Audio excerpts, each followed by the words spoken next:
ગાંધીનગરમાં C global કેસ્ટોર કોન્ફરન્સનું આયોજન કરાયું। મુખ્યમંત્રી ભૂપેન્દ્ર પટેલ કે જેમણે કોન્ફરન્સનો પ્રારંભ કરાવ્યો। સંશોધનને લગતા એવોર્ડ એનાયત કરવામાં આવ્યા। એરંડા ઓઇલ સપ્લાય ચેન અને સંશોધન પર કોન્ફરન્સમાં ચર્ચા કરવામાં આવી। ખેડૂતની પ્રોડક્ટ કઈ રીતે આગળ વધે તે માટે સરકારે ઘણી યોજના બનાવી છે તેવું સીએમ ભૂપેન્દ્ર પટેલે કહ્યું। વધુમાં કહ્યું કે ગુજરાત સરકાર દરેક બિઝનેસ ગ્રોથનું એન્જિન બન્યું છે।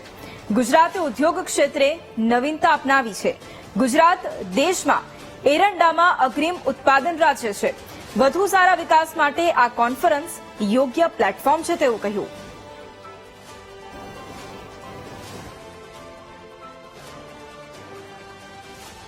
જે રીતે મિત્રો વાત કરતા હતા એવા કેસ્ટર વિશે તમામ પ્રકારની વાત આપણને કરી છે।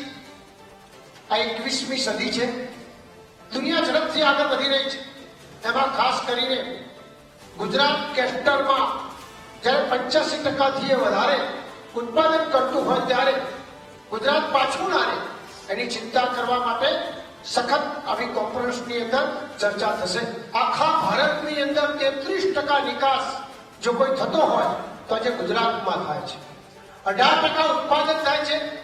સૌથી રોજગારી આપનાર જો કોઈ સ્થાન હોય તો આજે ગુજરાત છે।